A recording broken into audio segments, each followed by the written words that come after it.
Dear students, fifth semester BCom core course Income Tax Law and Accounts. Income ടാക്സിന് നമുക്ക് 2 സെമസ്റ്ററുകളിലേക്ക് ആവശ്യമുള്ളതാണ്. അഥവാ ഫിഫ്ത്ത് സെമസ്റ്ററിലും സിക്സ് സെമസ്റ്ററിലും ഇൻകം ടാക്സ് ഉണ്ട്.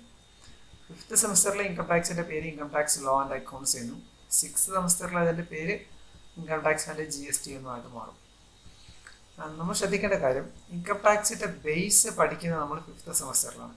ഇൻകം ടാക്സ് എന്താണ്, ഏതൊക്കെ ഹെഡുകളിൽ നിന്നാണ് ഈ ഇൻകം കാൽക്കുലേറ്റ് ചെയ്യാറുള്ളത്, ആ ഓരോ ഹെഡിലും ഇൻകം കാൽക്കുലേറ്റ് ചെയ്യുന്നതിൻ്റെ കാൽക്കുലേഷൻ പ്രൊസീജിയേഴ്സ് എന്തൊക്കെയാണ്, അതിലെ പ്രോബ്ലംസ് എന്താണ്, അതിൻ്റെ തിയറിറ്റിക്കൽ ബാക്ക്ഗ്രൗണ്ട് എന്താണ് തുടങ്ങിയ കാര്യങ്ങളെല്ലാം നമ്മൾ ഈ സെമസ്റ്ററിലാണ് പഠിക്കേണ്ടത്.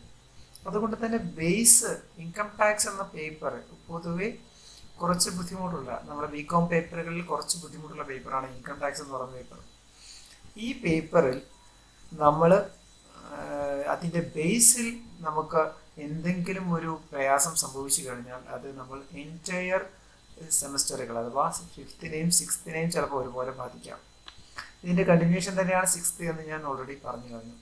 അപ്പം നിങ്ങൾ ആദ്യം ചെയ്യേണ്ടത്, ഈ വീഡിയോ കാണുന്നതിന് മുമ്പ് അതല്ലെങ്കിൽ നിങ്ങൾ ക്ലാസ്സിലിരിക്കുന്നതിന് മുമ്പ് ആദ്യം ചെയ്യേണ്ടത് ഇൻകം ടാക്സിന് വേണ്ടി മാത്രം ഒരു നോട്ട്ബുക്ക് കയ്യിൽ കരുതുക. ദെൻ ഈ വീഡിയോയിൽ കാണുന്ന തിയറി ഭാഗങ്ങളെല്ലാം നോട്ടിലേക്ക് കൃത്യമായിട്ട് എഴുതി വെക്കുക. ഇത് ഓൺലൈൻ ക്ലാസ് ആയതുകൊണ്ട് തന്നെ നമ്മൾ അതിനകത്ത് നോട്ട് എഴുതുന്നതിനകത്ത് നമ്മൾ അഥവാ ചെയ്തില്ല എങ്കിൽ ഇത് നമുക്ക് എന്താ പറയുക അഡ്വേഴ്സായിട്ട് നമ്മളെ എഫക്റ്റ് ചെയ്യാൻ സാധ്യതയുണ്ട്. അതുകൊണ്ട് നിങ്ങൾ എന്ത് ചെയ്യുക, നോട്ട് കൃത്യമായിട്ട് പ്രിപ്പയർ ചെയ്യുക. ഓരോ പോയിന്റിനെയും അല്ലെങ്കിൽ ഈ പറയുന്ന ഓരോ കാര്യങ്ങളും അതിൻ്റെ ബേസ് ലെവൽ മനസ്സിലാക്കിയിട്ട് വേണം മുന്നോട്ട് പോകാൻ. നമുക്ക് തുടങ്ങാം. ഇൻകം ടാക്സിൽ നമ്മൾ പഠിക്കാൻ പോകുന്ന ചാപ്റ്ററുകളിൽ കണ്ടന്റുകൾ ഇതാണ് പറയുന്നത്. ഫസ്റ്റ് വൺ മോഡ്യൂളിൽ ബേസിക് കോൺസെപ്റ്റ് എന്ന് പറയും. ഇൻകം ടാക്സിനെ പറ്റിയിട്ടുള്ള ബേസിക് ആയിട്ടുള്ള കാര്യങ്ങളാണ് നമ്മൾ അതിനകത്ത് പറയുക. Second module computation of income compute ചെയ്യുന്ന മാർക്കുകളാണ്, സാലറി തുടങ്ങിയ സാധനങ്ങളെല്ലാം ഇതിനകത്ത് വരും. Third module income from house property എന്ന് പറയുന്ന മോഡ്യൂളാണ്. Fourth module profit and gain of business or പ്രൊഫഷനാണ്. ഫിഫ്ത്ത് മോഡ്യൂൾ ക്യാപിറ്റൽ ഗെയിൻ ആണ്. ഇങ്ങനെയാണ് നമ്മൾ ഇതിൻ്റെ മോഡ്യൂൾസ് പ്രിപ്പയർ ചെയ്യുന്നത്. നമുക്ക് ഫസ്റ്റ് മോഡ്യൂളായ ബേസിക് കോൺസെപ്റ്റ് എന്ന് പറയുന്ന മോഡ്യൂളിൽ എന്തൊക്കെയാണ് പഠിക്കാനുള്ള കാര്യങ്ങൾ നമുക്കൊന്ന് നോക്കാം. ഫസ്റ്റ് ബേസിക് കോൺസെപ്റ്റിൽ നമ്മൾ ആദ്യം പഠിക്കുന്നത് എന്താണ് ഇൻകം ടാക്സ് എന്ന കാര്യത്തെ പറ്റിയിട്ട് നമ്മളൊരു ബ്രീഫ് നമ്മുടെ കയ്യിലുണ്ടാവണം. നമുക്കറിയാം, government take primary responsibility for the welfare of citizen as in the matters of health care, education, employment, infrastructure, social security and other development needs. നമുക്കറിയാം, ഗവൺമെൻറ്റിന് ഒരുപാട് ഡെവലപ്മെൻറ്റൽ നീഡ്സുകളുണ്ട്, അഥവാ ഒരുപാട് വികസന പ്രവർത്തനങ്ങൾ അവർക്കുണ്ട്. ഇൻഫ്രാസ്ട്രക്ചർ ആവട്ടെ, employment, social security, education, health care തുടങ്ങിയതിലെല്ലാം പണം വേണം.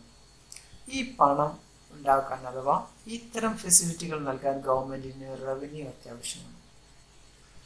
ആ റവന്യൂവിനെ പറയുന്ന പേരാണ് tax. Taxation is the primary source of revenue of the government. ഗവൺമെൻറ്റിൻ്റെ വരുമാനത്തിൻ്റെ ഏറ്റവും അടിസ്ഥാനപരമായ സോഴ്സ് എന്ന് പറയുന്നത് നികുതികളാണ്, ടാക്സുകളാണ്.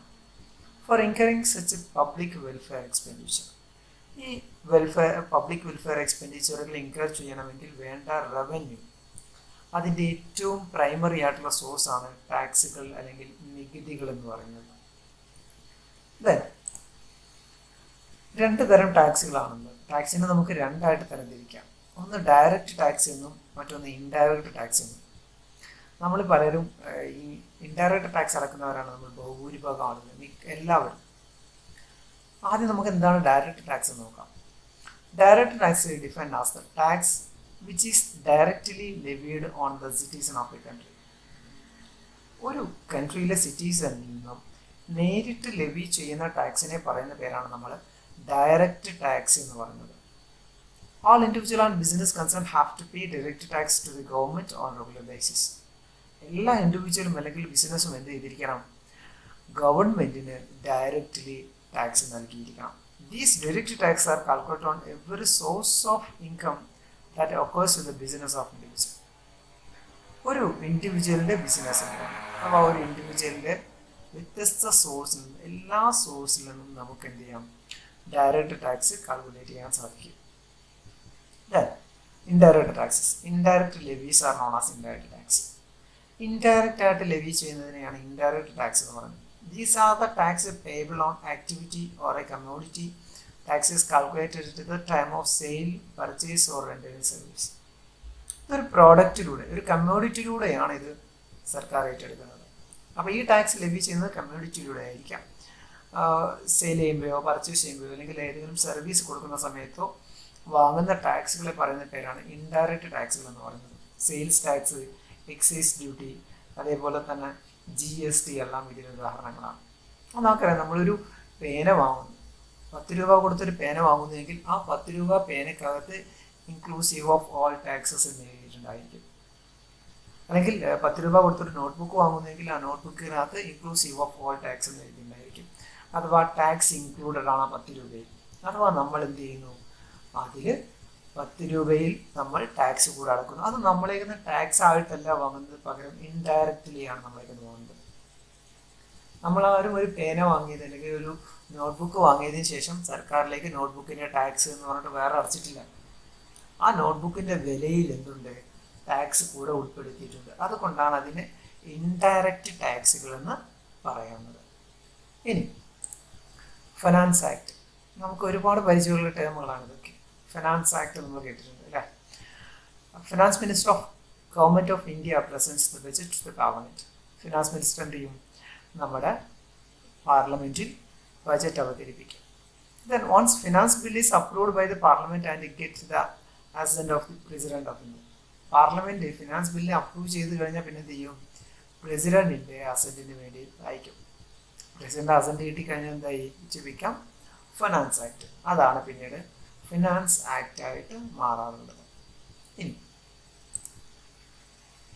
ഇൻകം ടാക്സ്, നമ്മുടെ സബ്ജക്റ്റിലേക്ക് നമ്മൾ നീങ്ങുന്ന ഇൻകം ടാക്സ്. എന്താണ് income tax? It's A very important direct tax. വളരെ പ്രധാനപ്പെട്ട ഒരു ഡയറക്റ്റ് ടാക്സ് ആണ് എന്ത്, ഇൻകം ടാക്സ് എന്ന് പറയുന്നത്. അപ്പോൾ ഇൻകം ടാക്സ് ഒരു ഡയറക്റ്റ് ടാക്സ് ആണ്. നമ്മൾ നേരിട്ട് സർക്കാരിലേക്ക് അടക്കണം. ഒരു പ്രോഡക്റ്റ് വാങ്ങുന്ന പോലെയല്ല ഇൻകം ടാക്സ് അടക്കേണ്ടത്, നേരിട്ട് അടക്കേണ്ടതുണ്ട്. It is collected by the central government. It is a major source of revenue to the central government. ഇത് ആരെ കളക്ട് ചെയ്യുന്നതാണ്, സെൻട്രൽ ഗവൺമെൻറ് കളക്ട് ചെയ്യുന്നതാണ്. സെൻട്രൽ ഗവൺമെൻറ്റിൻ്റെ ഒരു മേജർ സോഴ്സ് ആയിട്ട്, സോഴ്സ് ഓഫ് റവന്യൂ ആയിട്ട് നമുക്ക് എന്ത് ചെയ്യാൻ പറ്റും, ഇൻകം ടാക്സിന് പറയാൻ സാധിക്കും. ഇനി central board of direct tax, CBDT. എന്താണ് CBDT എന്ന് നോക്കാം. It is a supreme authority of income tax in India. ഇന്ത്യയിലെ ഇൻകം ടാക്സിൻ്റെ ഏറ്റവും പരമോന്നതമായ അതോറിറ്റിയാണ് CBDT, central board of direct tax എന്ന് പറയുന്നത്. It is considered as the apex body of income tax department. ഏറ്റവും ഉയർന്ന ബോഡിയാണ് ഇൻകം ടാക്സ് ഡിപ്പാർട്ട്മെൻറ്റിന്.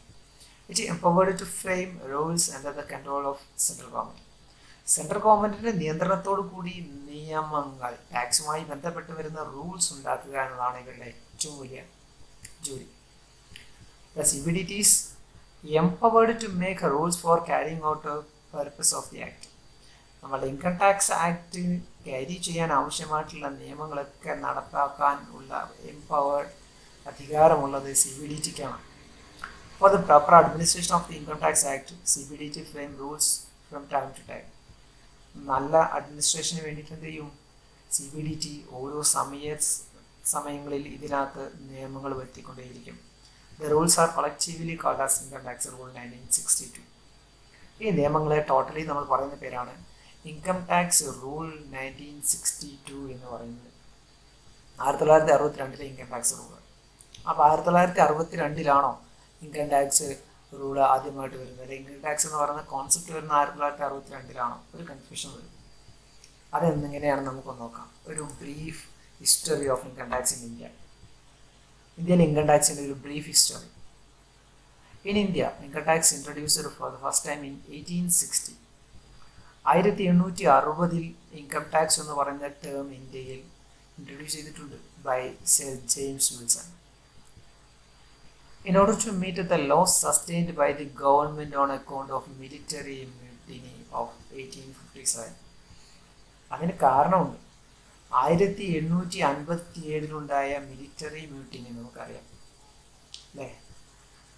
ഈ മിലിറ്ററി മ്യൂട്ടിനി വന്ന സമയത്തുണ്ടായ നഷ്ടം, ആ നഷ്ടത്തെ സസ്റ്റെയിൻ ചെയ്യാൻ വേണ്ടിയിട്ടാണ് എന്ത് ചെയ്തത്, ഇങ്ങനൊരു ടേമിലേക്ക് സർ ജെയിംസ് വിൽസൺ എത്തുന്നത്. Thereafter, അതിനുശേഷം several amendments were made in from time to time. അതിനുശേഷം ഇതിനകത്ത് ഒരുപാട് മാറ്റങ്ങൾ ഭേദഗതികൾ വരുത്തി. 1886 a separate income tax act was passed. This act remained in force up to the various amendments from time to time. വ്യത്യസ്ത ഭേദഗതികൾ വരുത്തിക്കൊണ്ടാണ് separate income tax act 1886 വന്നത്.